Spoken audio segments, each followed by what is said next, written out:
Chels, I know you also can relate to our guest Tina tonight, losing a loved one, and her daughter Gabby, who's 12 years old, who lost her mother, and now has to grow up without a mother and has to lean on Tina to be that mother figure.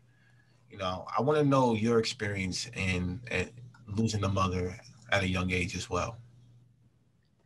Yeah, and so I just want to start off by saying that I very strictly believe that nobody's loss can be compared to others. Tina's experience is definitely very heartbreaking, and it's unfortunate that Tyson isn't really stepping up to the bat to help out with the family at all. Um, Yeah. Tyson, oh, whew, I'm tired. Nah. Anyway, I think it's really unfortunate that Amazon is not really stepping up to the bat, and I get legally, I guess they can't admit fault and all of that, but it's a human life that's been lost because of possibly about what the company chose to and not to do for them. But a little bit about me. So as I've explained in our introductions, I stay with my grandparents in Iowa. And they've always played like a really big part in my childhood. My mother had me at the age of 19, and so she was still growing up with the child, and so we essentially grew up together. She wasn't my mother; she was my best friend. I really kind of left the parenting to my grandmother and my grandfather. But when I was 16 years old, it was very adamant and very clear within my family that my mother had a drug problem. And she never identified as an addict, but our family confidently can say that she was an addict. She had multiple hernia surgeries. She was about 350 plus pounds. So she had a lot of underlying health conditions, which made sense for her to receive the medications that she received, pain pills and muscle relaxers, but she never took them appropriately.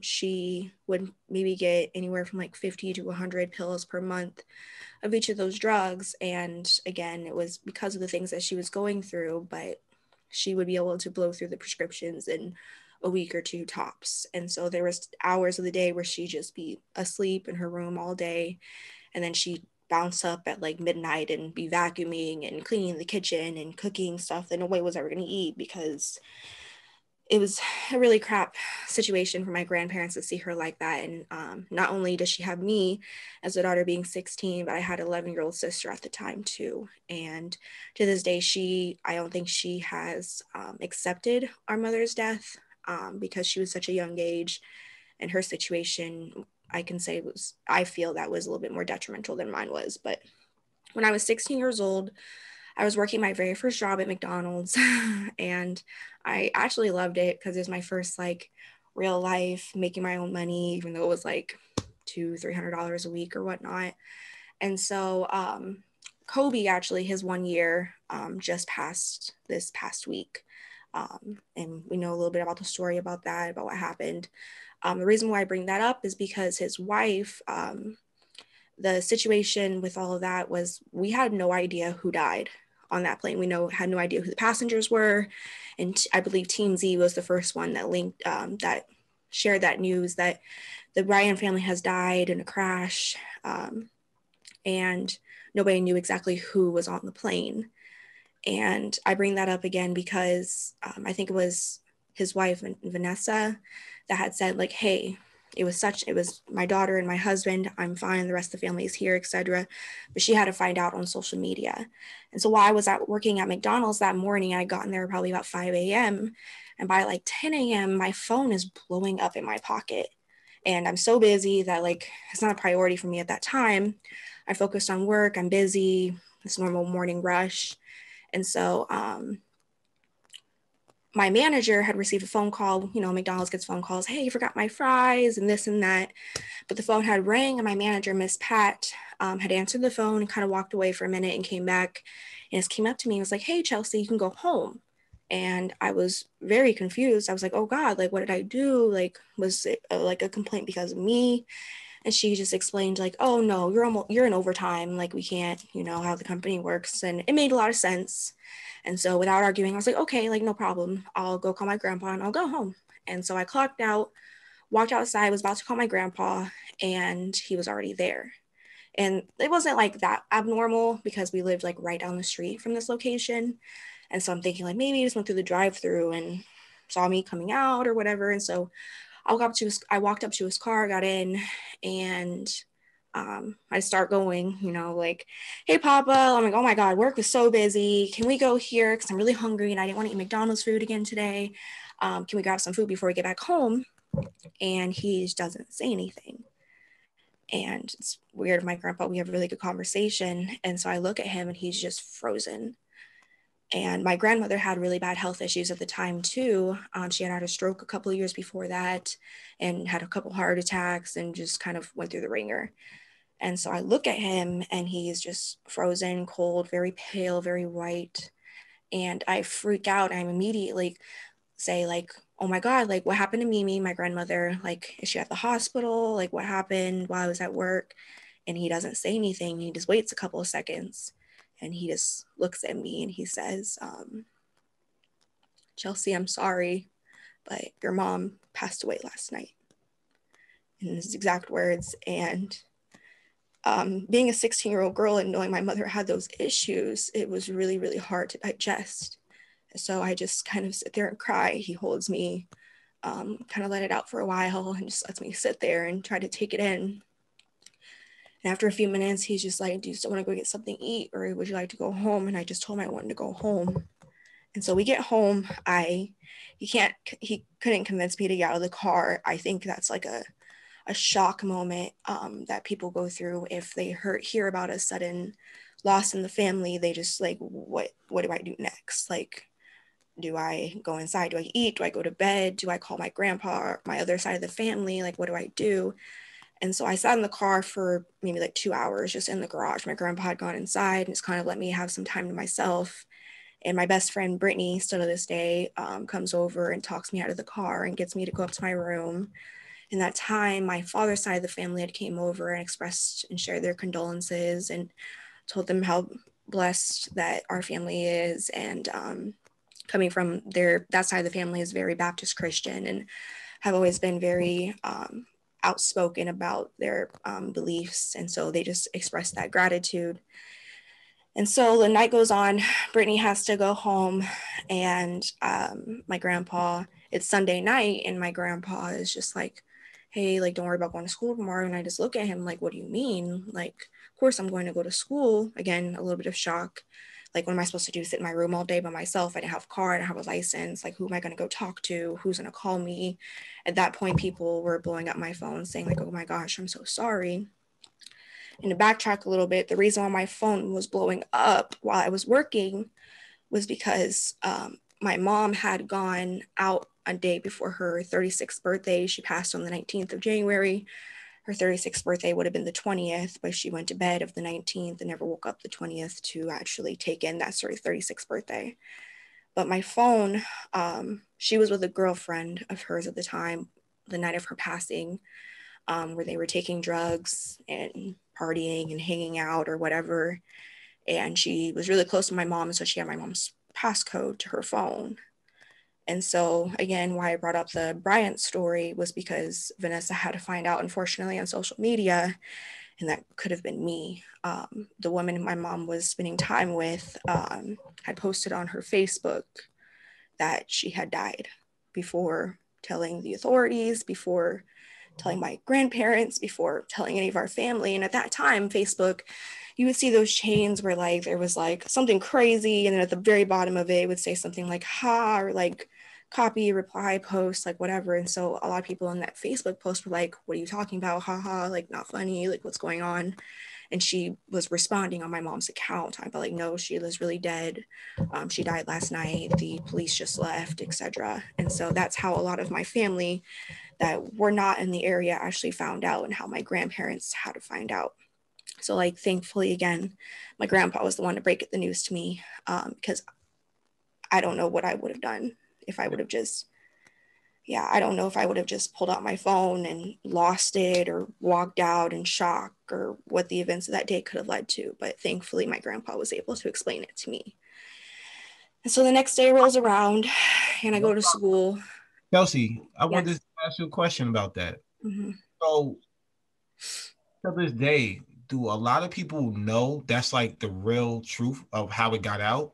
Like, do people know that's what happened? That she It's still on her Facebook. I can give it to Cassio so he can find it, the post itself. But her page after a couple of years turned into like remembering Sheila Nelson. It's a Facebook feature that like if enough people write it and report to Facebook, if that person has passed, like no longer can you like post on the page, but you can still like tag the person in photos and posts and stuff. It's like every year I post something like, hey mom, 3 years later, I miss you. It's been 7 years now. So I usually always dedicate a post for her birthday and her passing and tag her in it. And so the next day I went to school. I got up, I went through the motions, made it through first period, through breeze. Nothing traumatic really hit me yet. Again, still in pretty heavy shock. And then I get to second period and a girl, it was her birthday and her mom brought in cupcakes for like her birthday, you know, in high school, fun classroom stuff. And that really triggered me. Like that really, in that moment, it hit me that, wow, like my mom's never going to be able to do that for me. Like birthdays were a pretty big deal in my family. I lived in Arizona a couple years before that. And at that school, you could like bring in balloons and take them from class to class. And my mom, for my going into my 16th birthday, because I'm 16 at this time, bought me this huge 16 balloon and a whole bunch of little ones and surprised me for my birthday. So I'm really grateful for that. But when her mom comes in with the cupcakes and everybody gets all excited, it really slapped me. Like I said, like, wow, she's never going to be able to do that for me again. And it kept sinking in, like, she's not going to, I was a junior. She's not going to see me walk across the stage and accept my diploma. She's not going to see me go to college and get my degree. And she's not going to celebrate anything else with me. She's not going to be around for the holidays. She's not going to meet my husband, be at my wedding, have my children be her grandchildren. And so instantly I start crying. And at that time, none of my teachers knew, none of my classmates knew, the administration didn't know. And I wanted it like that because I just didn't want the attention, like, oh my God, like your mom died, because it still wasn't real for me that day. And so I start crying, and favorite teacher ever, Mr. Forrest Miles, had Bob Marley posters in his room. Just sees me crying, and it's really like out of character for me. I don't really express those kind of emotions at school. I had a really good relationship with everybody. And so he just asks if I want to go get a drink. And I'm like, yes, please. And so I exit class really nonchalantly and go out into the hallway and start walking down the hallway to the water fountain and restroom. And a friend of mine, I can't recall exactly who it was, but they see me walking, and like I said, I'm pretty cool with everyone. He just kind of starts fucking with me. He's like, hey Chelsea, like where you going, like what's up, like what's going on, like asking just about my day. And I'm just like, please leave me alone. And it's out of character for me. He's like, no, like what like what's going on? And I just don't say anything. And so he walks in front of me, grabs me on my shoulders, and it's just and sees me that I'm crying, and it's like, Chelsea, what's wrong? And I lose it. I start screaming, crying. Some of the classes come outside, some of the teachers come outside, and a teacher asks him to walk me down to the nurse's office, thinking I'm sick or something, and thinks the nurse can confide in me or help me a little bit. And I didn't want to talk to her. And so they walked me up to my counselor, and I didn't really want to talk to him either. And so they called my grandpa. My grandpa came up and explained my mother had died the day before and that we just found out, but it was my decision to go to school, etc.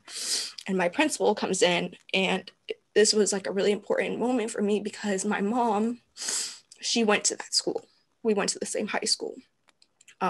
So I actually had a few teachers, and my principal had colleagues who knew my mother when she was attending that school. And so I was a legacy there.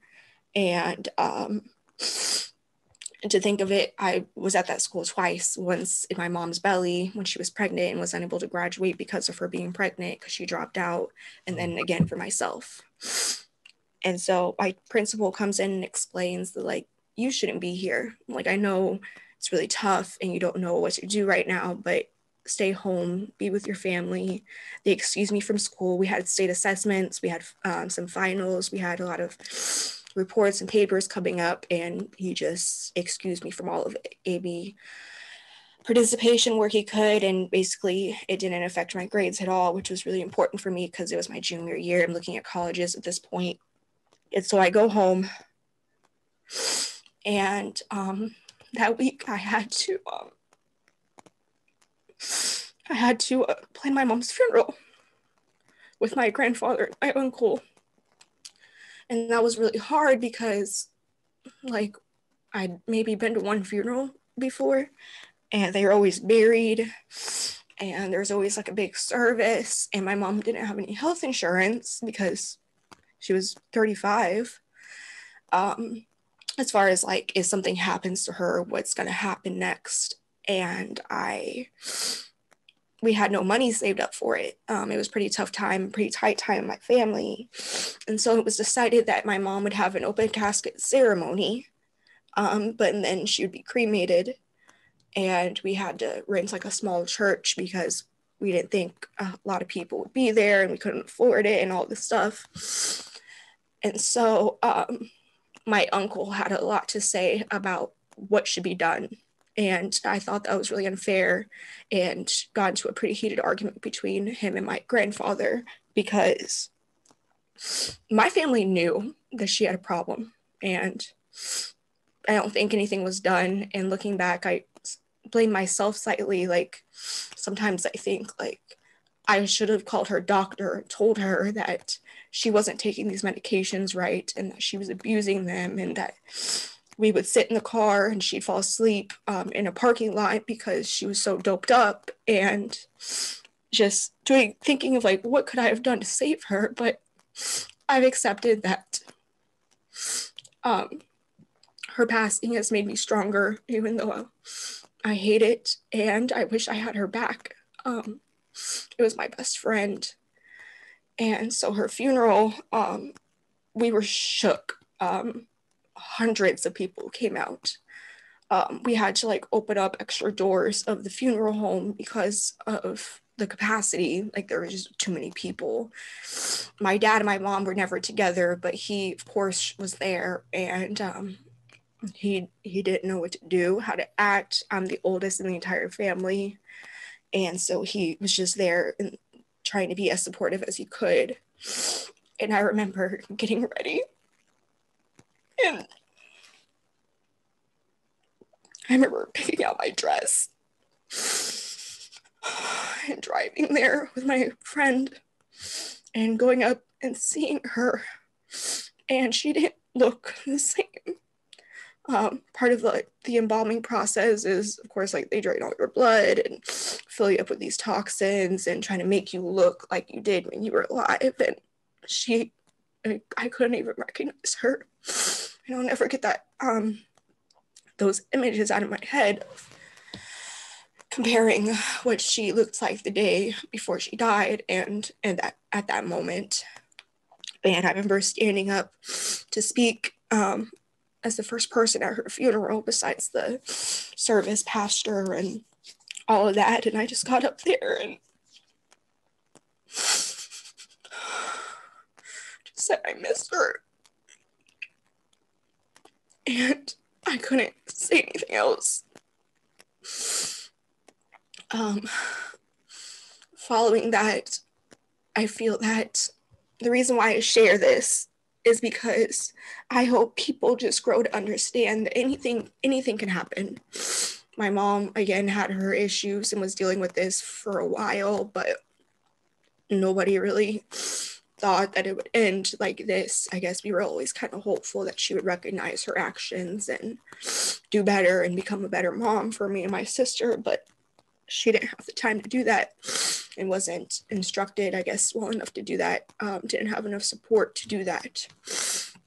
And I just hope people hear this and understand that be grateful for what you have, for the family that you surround yourself with, because I have friends that have utterly no relationship with their mother, and it could be for an absolutely good reason or something really petty and stupid about bills or payments, or and always try to encourage them like, hey, like she's alive, like she's breathing, she's walking, like try. And if it doesn't work out, it doesn't work out. You have your differences, especially as we grow into young adults and beyond. But I always tell my friends when they're having a petty argument with their parents, like, hey, stop that. Like, why? Like, at least you have them. And I kind of come down on them about it. Because I feel like people really take advantage of the things that they have and they don't appreciate those things. But the experience has taught me to never do that, to always say thank you, to be grateful for the things that I do have. And I don't feel a loss for the things that I don't have because of the experience, because for all I know, tomorrow can be my last day. I could have some underlying health condition that permits me from walking tomorrow, or there's a chance that like I couldn't have kids one day, or whatever the scenario or illness may be. But be grateful for you, what you have, and spread love. When you see somebody struggling, help them out. You don't need to know their story. You don't need to know what led them to that point. Just know that they're struggling right now and they could use some help. And I guess my final note would just be spread that love, share that compassion, hear the stories of lost and loved ones, because in my case, I feel that the situation has shaped the way that I've grown, and it's forever altered my mindset. I'm not going to ever be the same person that I was as that 16-year-old girl. And I don't know if it would so-called be for the best or for the worst, but the loss has definitely taught me some crucial things in my development into becoming a young woman. Hearing that. I really didn't think I was gonna cry again. Oh, Charles, that was crazy.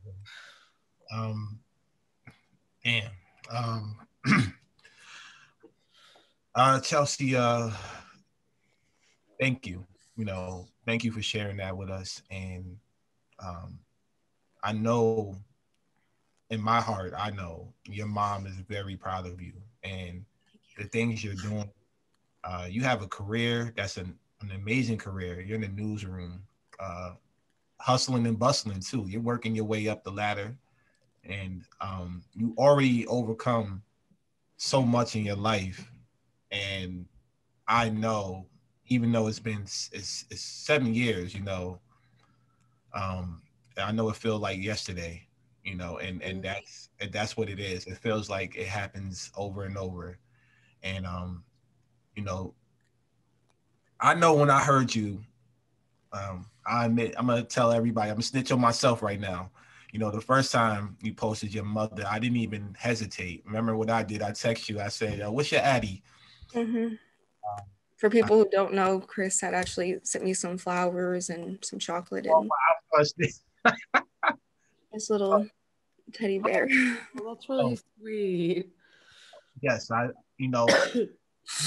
because I felt that you needed some support. I know that you have people that care and definitely listening to you and watching, bro.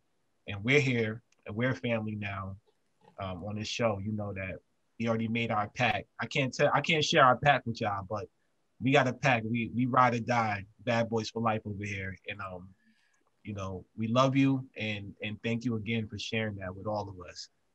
For everybody listening, if you have loved ones, I'm losing my voice. Look, I'm all shook up. I'm a Cancer, by the way, so we already deemed Saul. Loved ones, text them, call them, say you love them as much as possible, especially after this year that we've been through. 2020, over 400,000 Americans dying. People don't give a shit until shit affects them. Mm-hmm. We can't wait for that, and that's the real problem. What's going on in this country. People don't give a damn until it affects them. We've seen that with the hedge funds. We've seen that with, billionaires crying about their losses. They only care when they're getting affected. Yeah. I mean, it was really great to hear your story, Chelsea. I really appreciate you sharing it, Yeah. especially since I related to a lot of what you said. It's like you said, no story can be compared exactly because they're not the same. But I did relate to some of the things that you said, especially because I come from, I know you said your mother didn't identify this way, but um, I come from a family of addicts, and I'm also in recovery myself. So I, my mother is still alive physically, but as I mentioned, I don't have any contact with her, and I have not since 2005. Um, and because of her mental illness and because of a lot of other things, that was the last time I had contact with her. But I got taken away from her from by foster care when I was 12. So I really haven't had a mom since I was 12. She was also around 350 pounds too, before she had her gastric bypass. And after she had her gastric bypass, she became an addict because she started drinking, and then she started abusing pills. And then she started having all these surgeries after the gastric bypass, in which she would go back to doctors and get tons of pills. And then it was just pills, pills, pills, all the time, pills. And so I related to that, the pill addiction. Um, and only, I just think about the different ways people process grief. Like the way I dealt with it was like me and my sisters made fun of her. Like we just made fun of her. Like we have like videos of just like her like fucked up and like the background, like all pilled out. And like my sisters and I were so used to it, we just like ignored it. Like we're just walking around our house, like with her like all fucked up. And then like we would just laugh at her. But like it's sad. And it's kind of like fucked up. Like you don't know outside of your own experience. So like it took me years and years and people to actually point out to me that like that's actually really sad. But it's But the way like you process, it's the way you accepted it. And so, yeah. especially at such a young age, like I don't know, being my sister, like I said, I don't know how she has dealt with it. She ended up getting into foster care after her death, because she was rebellious, and my grandparents at their age just couldn't raise her. They had done their best with me, and I feel like I've turned out all right. Or whatnot, but they couldn't figure it out. And so I don't think that's wrong. Like everybody's going to deal with it the way that they do. Yeah. And I mean, yeah, obviously you turned out amazing, so they did a good job with you. But um, obviously it's devastating. It's devastating. There is no and it's heartbreaking because first of all, like you can't replace having a mom. There's no replacing that. And also it breaks my heart too for your mom because it sounds like she was really struggling and like nobody really helped her. But that was the last thing I wanted to say about that. Um Coming from a family that is full of addicts. I was also married to an addict and an alcoholic, and again, as I said, I am one myself. So I know a lot about this subject. There was nothing that you could have done. So I don't mean this at all in any way as like a lecture or anything, but I just want to like say that as like an encouragement that like you loved your mom so much. And I know that your mom really loved you. And from what I know about addiction, there was nothing that you could have done. And I know a lot of addicts. And again, being one myself, it's really not a choice. It's not about her not loving you or her not trying. It's not a choice. It's, in my view, it's a disease, and a disease gets a hold of you. And if you don't have proper support to intervene, medical intervention, then that can really be detrimental. But no matter how much somebody loves you, the thing about that disease is it no one can intervene. So you could never have done anything to change that. So you should just remember that like it's not your fault, and no matter what you would have done, it would have never changed anything. And also that she was probably really struggling and really hurting and really loved you a lot and was just couldn't and could not get out of that. Yeah. I hope that didn't sound lectury because I didn't. No, I appreciate it. And I've been told that by a lot of my family. And I don't have friends that identify as addicts when it comes to pills, but I do have a really good friend of mine that's a recovering alcoholic, and she's kind of advised me the same thing, that like it takes change from inside. It's not like there's really nothing that anybody can say to get you out of the mindset that this isn't right, or like I shouldn't be doing this, because at that point, after years and years of it, it's the livelihood, it's what they depend on to get through the day. And yeah, so I really appreciate that. Thank you, Blakely. Blakely, can I ask you a question? Yeah. You said you're recovering. So what was your story like? Like, how did you get on and off? So I actually didn't get into pills for the specific reason of my mom. Because I saw the way she abused pills and I became really afraid of them.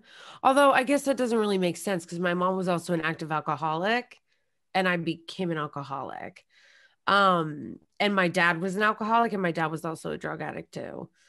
But I started drinking after I got divorced and I thought that it was fine because I thought, which is a really stupid thing to think.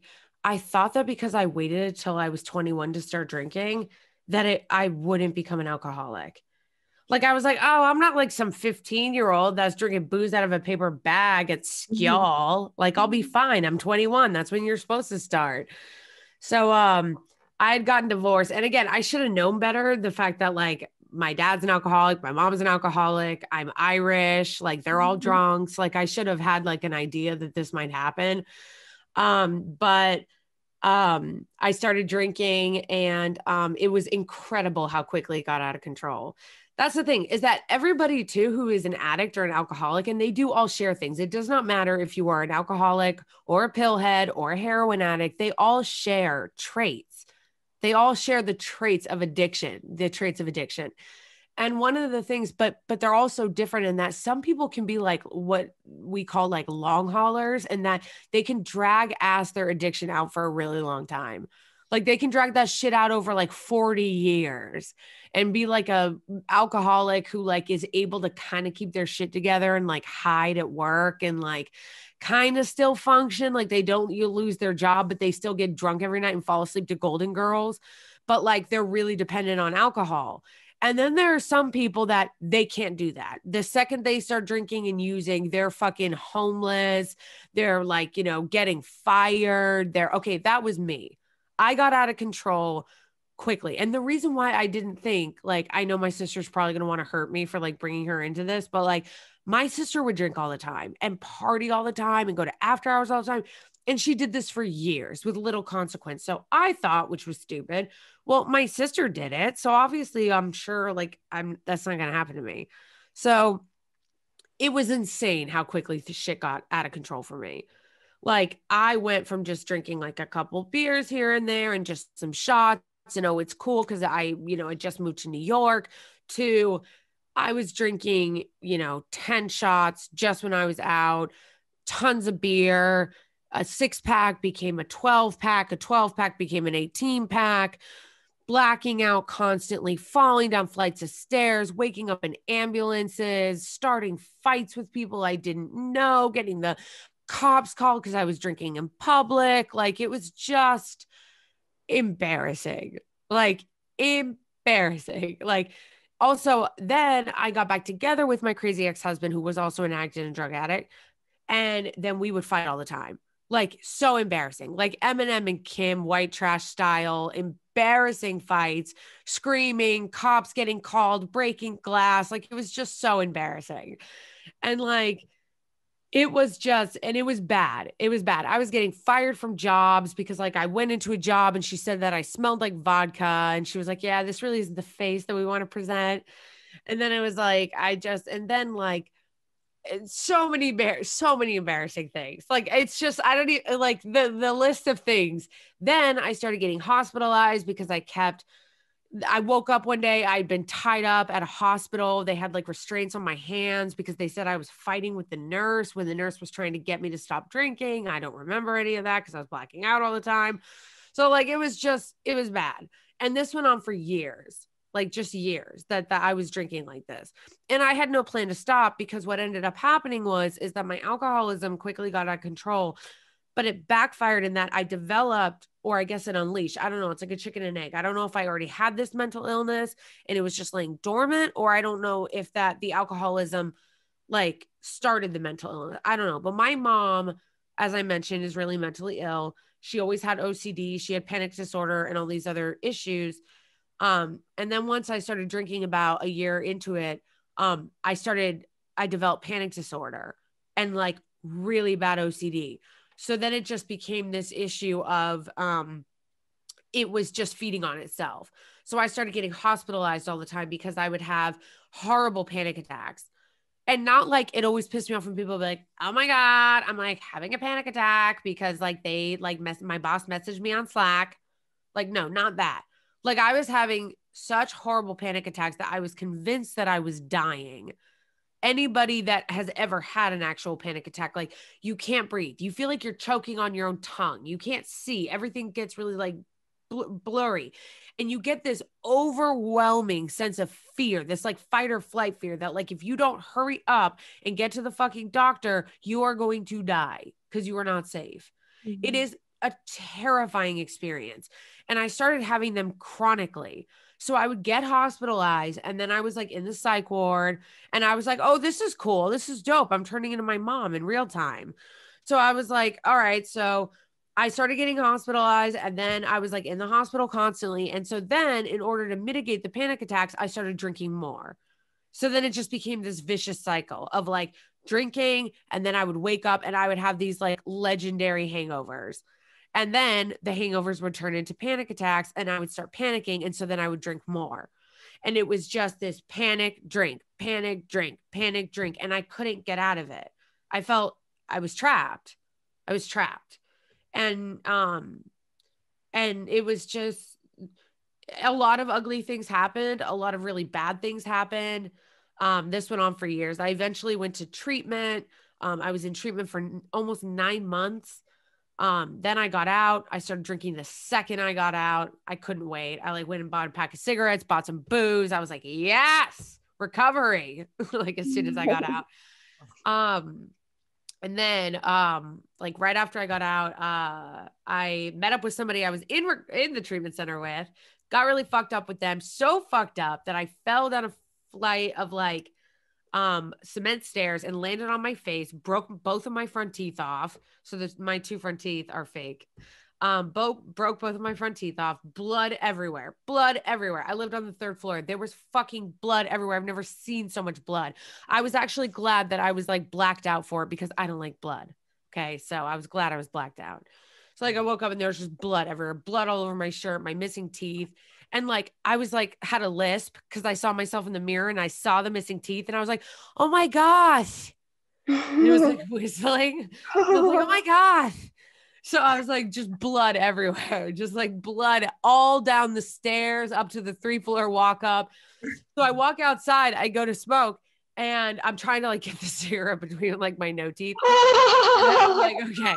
So I'm just like, so I walk outside and my 2 neighbors come out and there's like a puddle of blood on the cement stairs. And they were like, what the fuck is going on? I was like, I know, right? Like, I just like, I'm sorry, I don't laugh. You just make it so funny. Yeah. So then I went to the dentist. I went to the emergency dentist where the poor people go for no health insurance. And I like waited for hours and hours and hours and hours. And I was all excited because there was this really fucking hot student dentist that looked like James Franco. Okay. His name was Igor. Hi, Igor. No, so anyway, I shouldn't have said his name. Okay. So anyway, he's really hot, but I loved it so much because here I was, this like fucking hood rat, like alcohol, stinking like booze, looking like fucking ratchet as fuck. And all of a sudden he comes out to like help me. I've got blood all over my face. And I'm like, oh man, here's this like guy. Like maybe I should like, I don't know. Maybe it's just like trying to like look cute or whatever. So then anyway, I'm laying in the chair for hours and all these dentists come in and look over me and they're all talking in words that are freaking me the fuck out. They're like, oh, the number eight doesn't look like it's salvageable. It doesn't look like it's salvageable. Let's get the other guy in here. And they're like talking about my teeth. And I'm like, I've got like this thing in my mouth. And I was like, oh my gosh. So I'm there for like hours. They finally put like a temporary bandage or whatever on it. And I'm like, these people need to hurry up because I need to get out here and get to the fucking bar. Okay. I need to get to the bar. Do you understand? That's what you was thinking about the whole time? Honestly, it was the only thing I was thinking about, even though I was there because I had just fallen down the stairs and broke my teeth because of my drinking problem. I was just like thinking to myself, I need to get to the fucking bar. So hurry up and put whatever you got to do on this, like, whatever you got to do so that I can go to the fucking bar. So then I left. And I called my sister and I was like, okay, so let's go to the bar, whatever. And, you know, like, then I ended up just like, you know, continuing to drink. So this went on for a few more months, a bunch of also really embarrassing shit and fucked up shit happened, you know, screaming at my ex-husband, him threatening to slit my throat, you know, the huge. And then like, eventually, he kicked me out. I was going and I was staying with a friend. And then, somebody was like, I think that I was going to a church and they kept just saying like, you know, pray about it, pray about it, pray about it. And I was just like, okay, it's not working. Just like still drinking. And eventually somebody was like, why don't you let me take you to an AA meeting? And I was like, no, especially since my dad had been in AA. So I was like, oh, hell no. I don't want to go to a fucking AA meeting. My dad like was into that shit. Like no. So I already thought I knew everything about it, even though I didn't really know anything about it. I just knew my dad was in it, so I didn't like it. And so eventually I was like, all right. So then she kept harassing me and kept harassing me and kept harassing me and kept harassing me and kept harassing me. So eventually I went. And all I could think about the whole time is, when is this guy going to tell me how I can drink non-alcoholically? Like, he needs to just tell me how I can drink normally. Like, why is he telling me like I can't drink? Like, no. And then when people would like give their time, when they'd be like, I have 3 years, I'd be like, sure you do. Sure, Jan. I like didn't believe them. They just said they'd been sober for a while.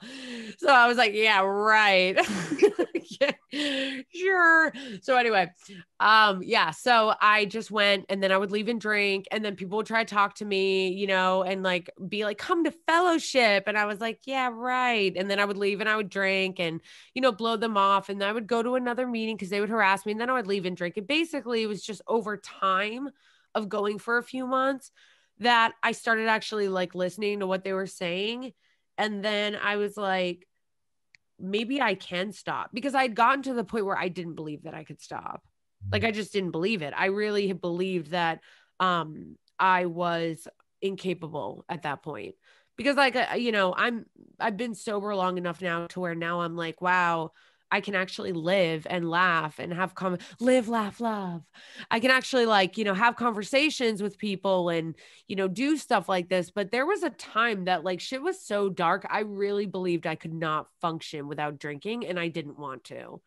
I was like, what's the point of doing anything without drinking? Grocery shopping, washing dishes, sober, get the fuck out of here. Like, I didn't think I could do anything sober. And so like, after I'd been going for a little while, I was like, wow, maybe I actually can like stop drinking. And I would cry walking by like places in where I lived in Brooklyn and seeing people drink at happy hour. And then I would get enraged because I see them having fun. And I'm like, fuck you and your fun and your fucking happy hour. Well, I mean, I'm happy that you were able to overcome and, you know, stay sober. Like, that's amazing how you did that just on your own will, you know. Yes, because I mean, well, no, I wouldn't say it's my own will. I actually would say I did it with the community, because I'm not strong. It was through a lot of help. That would actually would be my takeaway from it, is that like, it was the community of people. It was, and because I heavily relied on them. Like, I'm not even fucking around. Like, when I first started going, because a lot of people, when they go into sober, spaces, they're really shy and quiet, understandably, because they've been beaten down by life and they're really miserable and they're like, whatever. So they don't talk. So when I first started going in there, they were like, don't be afraid to rely on us and, talk about your experience. So I was like, yeah, give me that fucking microphone. I'll talk about my experience. I'm miserable. I can't wait to share my misery around. So then I was like, and they said, rely on us. So I did, because I was fucking homeless. I was homeless and I had no money. So I was like, yeah, I need food and I need help. So I was like, I would literally go to meetings all day because I had nothing to do. And I would sit there with my cigarette roller, because I had a cigarette roller that I would carry around with me, and just roll my smokes and complain. And I would go to meeting after meeting after meeting after meeting and just complain. And then it was just people helping me. That's how I got through it. It was people walking me through it, holding my hand, buying me dinner, driving me to meetings. Absolutely. The takeaway is absolutely 100%. I know, and everybody has their own way and everybody has their own story and their own way of getting through things. But for me, I 100% for sure know that I would not be sober today if it weren't for that community, because I leaned on them heavily and I still do to this day. I wanted to ask, so you don't drink at all now? No. Okay. No. I have some friends that and they're in, and I wanted to clarify, and I think you said it just to clarify for the audience, that people who identify as addicts at one point of their lives will always be addicts. It's not like you get sober and, oh, I'm not an addict anymore. No, it remains an ongoing process until the day you would die, because you could wake up one day craving that drink and fall into that cycle 30 years later. Mm-hmm. It's not like a shine beacon light down from the heavens above and, oh, I'm fine now. No. Right. And then yeah. And the thing is that some people have a different perspective on that. Some people think you can get cured from it, or that you can overcome it with will, and, or you can get therapy out of it. I really wanted that to be true. I really wanted that to be true, because I didn't want to stop drinking. Who the fuck wants to stop drinking? No one. I didn't want to. I really wanted it to. What I wanted was, I wanted the answer to be, I get therapy. And I kind of deal with my issues, because I knew that my life was not normal a little bit once I grew up. And so I thought, okay, I get it. I'll get some therapy, some psychotherapy or whatever. And then I'll start drinking normally again. That's what I wanted to be true. And when they first said to me that alcoholism was a disease, I found it offensive. It pissed me off. I got really mad. But that's what I mean when I say that over time, listening more, it changed my view more. And I know, like I said, there are some people that don't believe that. They believe it can be changed. I am of the view now that it is a disease. It's a spiritual disease, it's a mental disease, it's an emotional disease, and it is something that cannot be changed. That once you are an alcoholic or an addict, it is a physiological, mental, and spiritual issue that you can be free from mentally and emotionally, but you work on that every single day. It's like a relationship you work on every single day, but you can't pick up that substance ever again, because that substance was the poison that almost killed you. So you have to stay away from that in order to be able to continue to grow, because your disease wants to kill you, is basically the theory. So thank you for sharing.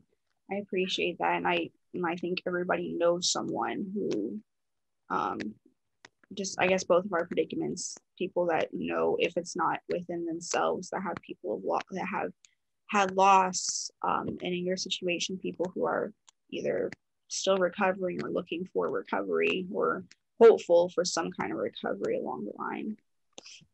And yeah, thank you, Blakely. I also want to say, we're here for you as well. And that was an amazing story to share with the audience. And I hope both of you ladies, I hope everybody that's listening and tuning in, take messages away from these stories that were shared tonight and apply apply them to everyday life because we're going to need it.